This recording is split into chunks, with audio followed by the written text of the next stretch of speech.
પેલા કરશન કાકાનું નામ લખવાનું ભૂલતા નહીં. હા હા હા, યાદ કરાવ્યું તો અને બા તમારી બેનપણીઓ છે પેલા સત્સંગવાળી, એને બોલાવવાની હોય તો કહી દો. જીવીબાએ કીધું તું જ મને. કેટલા, એક છે કે 5?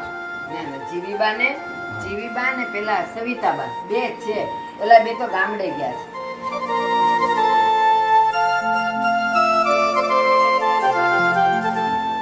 કમળા, હા, આ વહુ ક્યાં છે? એ કિચનમાં કામ કરી રહી છે. હા તો એને બોલાવ. એ ધારા વહુ, અહીં આવો તો. એ હા.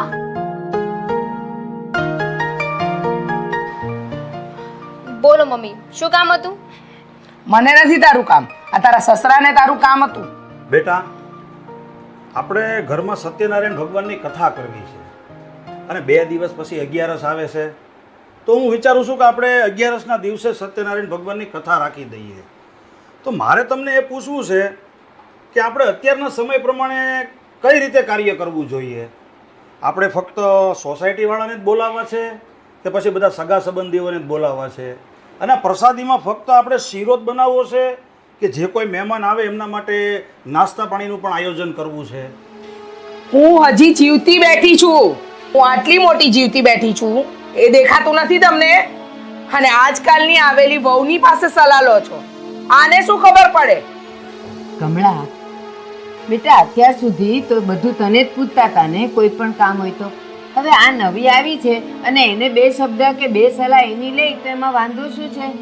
એવું નથી કમળા, પણ સમય હવે બદલાઈ ગયો છે અને અત્યારના સમય પ્રમાણે આ બધા પ્રસંગોમાં અને કામકાજમાં આ શું કરવું ને એ આપણા કરતાં વધારે આ યંગ જનરેશનને ખબર હોય, એટલે હું એમને પૂછું છું.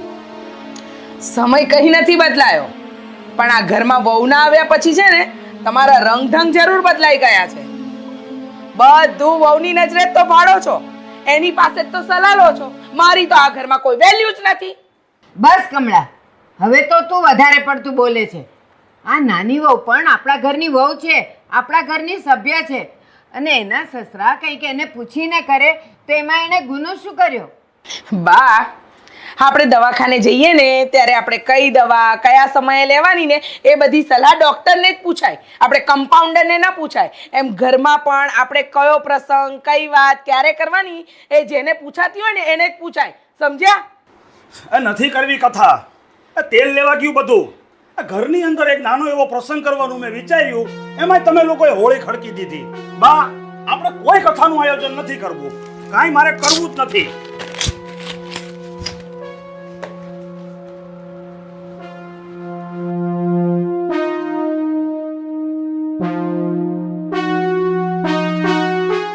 બસ હવે શાંતિ વળી, હૈયે ટાઢક થઈ. એ ભર્યા ભવમાં એક કથાનું આયોજન કર્યું, એમાં હળકતો પોળો મૂકી દીધો. બસ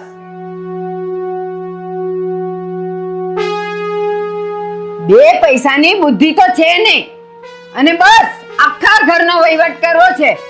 ઈ તો સારું છે કે આખી જિંદગી મેં બધા આડા હાથ કર્યા, બાકી તારા લખણ તો ક્યારના વર્તાઈ ગયા હોત.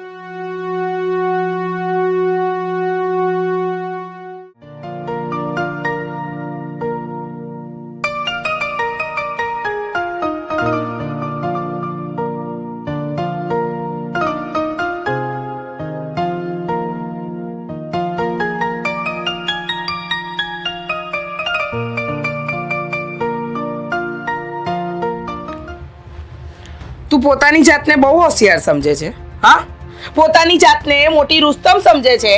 જ્યારની આ ઘરમાં પરણીને આવી એ દિવસથી બધી વાતમાં દોડડાઈ બને છે, નહીં? અને વાતે વાતે મને તો નીચી પાડવાની જ કોશિશ કરે છે ને તું. જુઓ મમ્મી, તમે આ ખોટું વિચારી રહ્યા છો. મેં આજ સુધી ક્યારે પણ તમને નીચા દેખાડવાની કોશિશ નથી કરી. હું તો બસ આ ઘરમાં મારું કામ કરીએ જાઉં છું. પણ પપ્પા જ વાતે ને વાતે મને બધું પૂછે છે અને મારી સલાહ માંગે છે, તો મારે એમની વાતનો જવાબ આપો ને. તો તારા પપ્પા એટલે કે તારા સસરા એ તને શું કામ પૂછે છે, મને શું કામ નથી પૂછતા? હા, તું બહુ હોશિયાર છે, બહુ બુદ્ધિશાળી છે. તારા સસરાને તે ભરમાવી દીધા છે, ફોસલાવી લીધા છે તારી મીઠી મીઠી વાતોથી. એટલે જ તો એ ડગલે ને પગલે બધી જ વાત તને પૂછીને કરે છે. પણ એક વાત કાન ખોલીને સાંભળી લેજે, આ બધું હું સહન નહીં કરું. આ ઘરમાં છે ને મારું અપમાન થઈ રહ્યું છે વાતે ને વાતે. બસ મમ્મી, હવે તમે અતિ વધારે વિચારી રહ્યા છો અને તમે જેવું વિચારો છો ને એવું કાંઈ નથી. પણ ઠીક છે, જો તમને એવું લાગતું હોય ને કે મારા કારણે તમારું સામાન ખોવાઈ રહ્યું છે તો આજ પછી આ ઘરની કોઈ પણ બાબતમાં હું માથું નહીં મારું. તમને જેમ સારું લાગે એમ કરજો.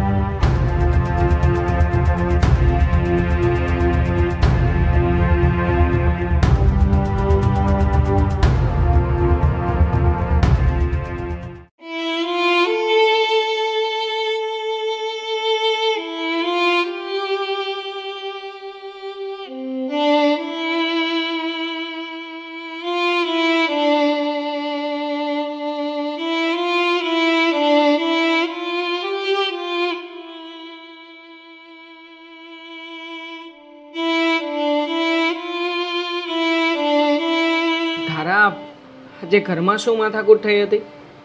હા, મમ્મી પપ્પા એકબીજા સામે કંઈ બોલ્યા હતા? પપ્પા ઘરમાં કથા કરવાનું વિચારતા હતા એટલે એમને મને બોલાવી અને પૂછ્યું કે બેટા આજકાલના જમાના પ્રમાણે કથાનું આયોજન કેવી રીતે કરવું જોઈએ. બસ એટલી વાતમાં મમ્મીને એવું લાગ્યું કે એમનું સ્વમાન ગવાઈ ગયું અને પપ્પા સાથે ઝઘડો કર્યો. કહેવા લાગ્યા કે હું ઘરમાં આવડી મોટી બેઠી છું અને તમે વહુને પૂછો છો. મમ્મી પણ છે ને કોઈ વાતે સમજવા તૈયાર નથી. આ નાની અમથી વાતો પકડીને રજનું ગજ કરે છે ઘરમાં. રોહિત, આજ સુધી મેં તમને ક્યારેય કાંઈ નથી કીધું પણ જ્યારથી આ ઘરમાં હું પરણીને આવી છું ને ત્યારના મમ્મી મારી સાથે આવું જ વર્તન કરે છે. અરે ઘરે કોઈ મહેમાન આવ્યું હોય ને હું ચા બનાવું ને તો પણ મને વટે છે કે તે મને પૂછ્યા વગર ચા બનાવી જ કેમ? હું આ ઘરની મોભી છું, તારે મને પૂછવું જોઈએ ને. મમ્મી તારી સાથે આટલું ખરાબ વર્તન કરે છે અને એમ છતાંય તે મને આજ સુધી કીધું કેમ નહીં? રોહિત, કઈને કરવાનું પણ શું? ખોટા ઘરમાં ઝઘડા જ કરવાના ને. અને હવે તો મારે પપ્પાને પણ કહી દેવું છે કે એમને જે કરવું હોય ને મમ્મીને પૂછીને કરે, એમની સલાહ લે બધી.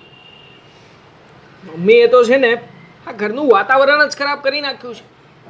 નથી શાંતિથી પોતે જીવતા કે નથી બીજાને જીવવા દેતા. જુઓ રોહિત, તમે મમ્મી સાથે ખોટી કોઈ માથાકૂટ ના કરતા અને ચિંતા ના કરો, બધું સારું થઈ જશે. હવે તમે બેસો, તમારા માટે હું જમવાનું લઈ આવું.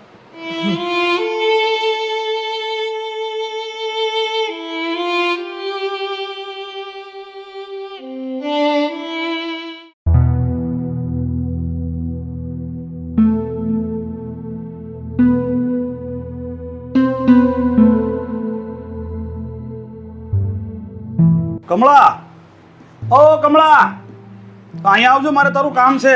એ આવી.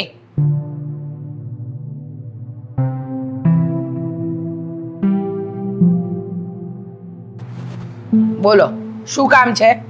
કમળા, ગઈકાલે રાતે આપણી દીકરી દક્ષાનો ફોન હતો. હવે એને ત્યાં ભાણિયાનો જન્મ થયો ત્યાર પછી આજે એનો 1.5 મહિનો થઈ ગયો. તો હવે આપણે એના ઘરે જવાનું છે, આ ભાણિયાને રમાડવા અને એને બોલાવવાની વિધિ કરવા. આ બોલાવાની વિધિ એટલે? હા, ભાણાને બોલાવવા જવાની વિધિ. આ તું કહેતી હતી ને કે મને કોઈ પૂછતું નથી, મને કોઈ આ ઘરમાં ગણતું નથી, તો હવે આ ભાણાને આપણે જ્યારે બોલાવવા જઈએ ને રમાડવા જઈએ ને ત્યારે એની માટે આપણે શું શું લઈ જવું, ત્યાં આપણે શું વ્યવહાર કરવો, આ બધું તારે જોવાનું છે. તું અમને કાંઈ પૂછતી નહીં અને અમે તને કોઈ કાંઈ કહેવાના પણ નથી. તારે જે લેવું પડે ને વ્યવહારમાં જે કાંઈ કરવું પડે ને એ બધું હવે તારે જોવાનું છે. હા, તે બધો વહીવટ કરીશ. મને બધી ખબર પડે છે, હું કઈ મૂર્ખી નથી. અને આ તમારી વહુ 12 પાસ છે ને તો હું એ 10 ભણેલી છું. ખાલી 2 વર્ષનો જ ફરક છે. હા હા, એ તો 2 વર્ષનો ફરક છે કે 12 ગાઉનો ફરક છે ખબર પડી જશે. તારી રીતે બધો વહીવટ કર. તે હે સુરેશ, આ ભાણાને તેડવા ક્યારે જવાનું છે? આવતા સોમવારે, 3 દિવસ પછી.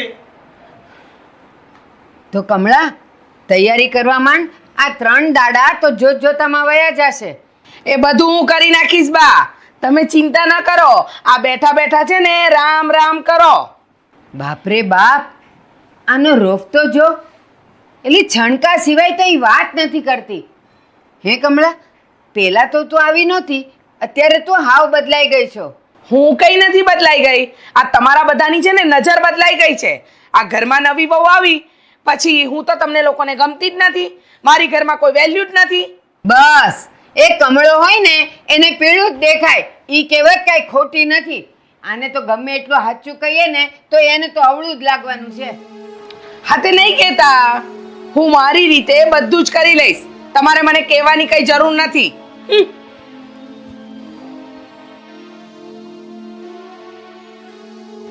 સુરેશ, આ તારી બાયડી તો હાવ બદલાઈ ગઈ છે. પેલા તો આવી નહોતી. આંખમાં ઝેર ભરાણું છે ને એટલે એની વહુ પ્રત્યે એની આંખમાં ઝેર છે.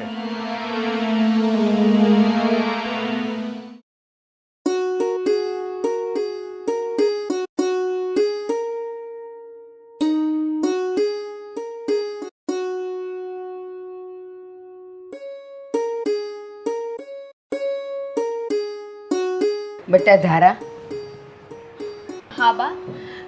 બેટા મને તિજોરીની ચાવી આપને. મારે એમાંથી 100-200 રૂપિયા કાઢવા છે. મારી પાસે એકેય રૂપિયો નથી. બોલ. બા, તિજોરીની ચાવી તો મારા સાસુ પાસે છે, મારી પાસે નથી. અને હા, મારા સાસુ તો આજે દક્ષાબેનના ઘરે ગયા છે. ઓહ, પણ બેટા તિજોરીની ચાવી તારી સાસુ પાસે છે, પણ મેં તો તને આપી હતી ને. હા બા, પણ મારી પાસેથી તો ચાવી કેદુનીએ લઈ લીધી છે અને મને તો તિજોરીની પાસે નથી જવા દેતા.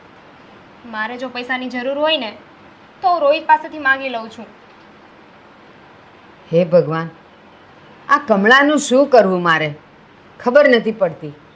બા, કંઈ કરવાની જરૂર નથી. જેમ ચાલે છે ને એમ ચાલવા દો.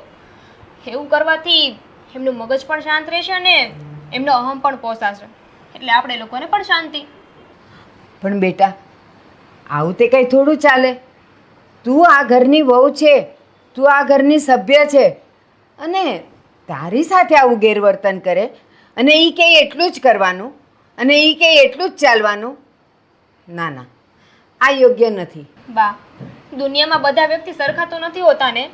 જો કોઈ આપણી સાથે આવું વર્તન કરે અને આપણે એની સાથે સેમ આવું જ કરીએ તો ઘર કેવી રીતે ચાલે? એટલે ઘરમાં કોઈ એકે તો ગમ ખાવો જ પડે. બા, એક કામ કરો, મારી પાસે છે ને 100 રૂપિયા પડ્યા છે, એ હું તમને આપું.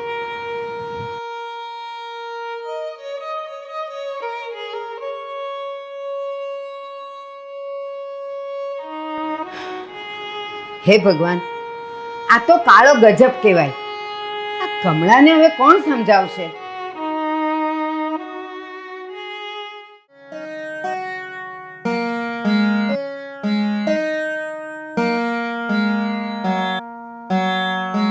આવો મહેશભાઈ. જય શ્રી કૃષ્ણ.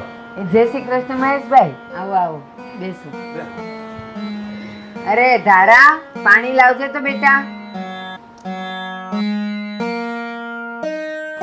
લ્યો પાણી લઈ લો. હે વેવાઈ, કઈ કામે આવ્યા છો કે એમ જ ભૂલા પડ્યા? ના બા, મહેમાન ગતિ માણવા નથી આવ્યો, પણ વ્યવહારને 2 શબ્દ કહેવા આવ્યો છું. પણ થયું શું એ તો કયો. બા, આ કમળાબેને જે કર્યું છે ને એમાં મારે મારા સગામાં બધાની વચ્ચે નીચું જોવા જેવું થયું છે. જો વ્યવહારમાં ખબર ન પડતી હોય તો તમારી જેવા 2 વડીલે પૂછીને વ્યવહાર કરવા અવાય. અરે મહેશભાઈ, આમ ગોળ ગોળ વાત ન કરો. જે થયું હોય નહીં માંડીને વાત કરો ને તો કઈ ખબર પડે ને. બા, આ કમળાબેન જ્યારે એના ભાણાને બોલાવવા અમારી ઘીરે આવ્યા ને ત્યારે જૂના જમાનાની જેમ પતાસા લઈને આવ્યા. અરે મારા બધા સગા સંબંધીઓ હસતા હતા એના ઉપર અને મારી ઉપર.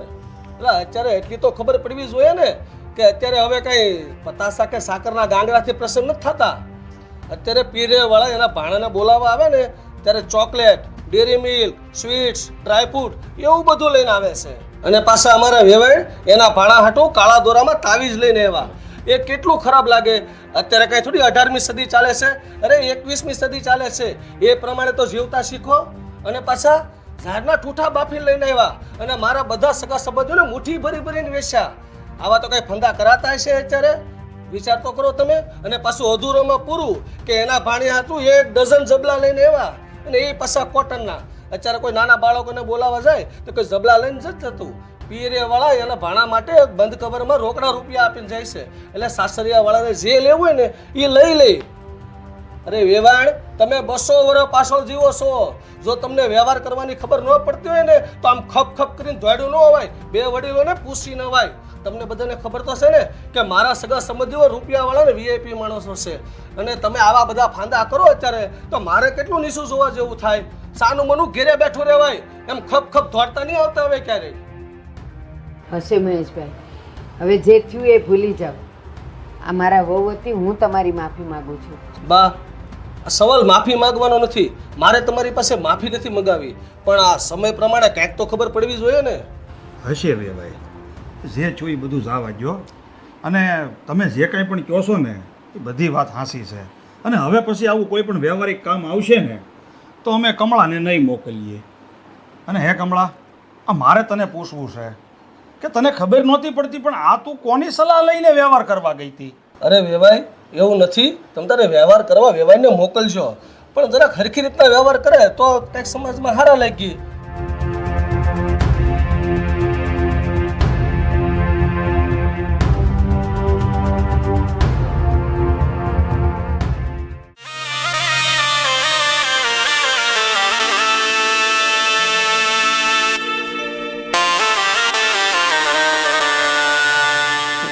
બેટા, મારે તારું કામ છે. હા બોલો ને મમ્મી, શું કામ હતું? વહુ, મને માફ કરી દે. હા, હું ખોટું વિચારતી રહી, ખોટો અહમ લઈને બેઠી રહી. હું એમ વિચારતી હતી કે આ ઘરની અંદર મારી કોઈ ગણતરી જ નથી, પણ એ બધો વિચાર મારો ખોટો હતો.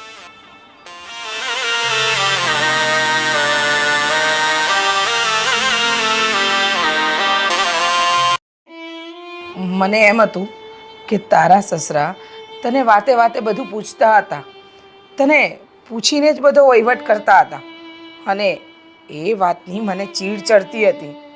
પણ સાચું કહું, આ તારા સસરા તને જે પૂછતા હતા ને એ સાચું જ પૂછતા હતા.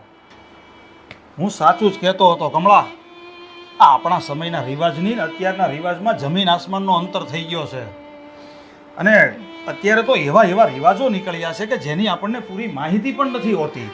અને આ બધા રિવાજોની આ છોકરા છોકરીઓને વધારે ખબર હોય, કારણ કે અત્યારની યંગ જનરેશન કહેવાય. એટલે તો હું બધું ધારાઓને પૂછપૂછ કરતો હતો. હું એને પૂછું તો તારો અહમ વધે, તને ગમતું નહોતું. અને મને ખબર જ હતી કે તું વ્યવહારમાં કાંઈક તો મેથી મારીશ જ. એટલે તો મેં જાણી જોઈને આ ભાણાને ત્યાં વ્યવહાર કરવા તને મોકલી. મને એ પણ ખબર હતી કે મહેશ વેવાય ઠપકો દેવા ઘરે આવવાના જ છે. ભલે એનું સાંભળવાનું થાય, અમે સાંભળી લઈશું, પણ તને તો ભાન થઈ જશે, તારી આંખો તો ખુલી જશે. અને આખરે એ જ થયું. હા, મને ભાન થઈ ગયું છે અને મેં જડ લઈ લીધું છે કે હવેથી હું ઘરના કોઈ વહીવટ કે વ્યવહાર નહીં કરું. હવે પછી દરેક વ્યવહાર ધારાવો અને રોહિત જ સંભાળશે. આજથી આપણે નિવૃત્ત. કાંઈ નહીં, સારું, ચાલો જાગ્યા ક્યાંથી સવાર.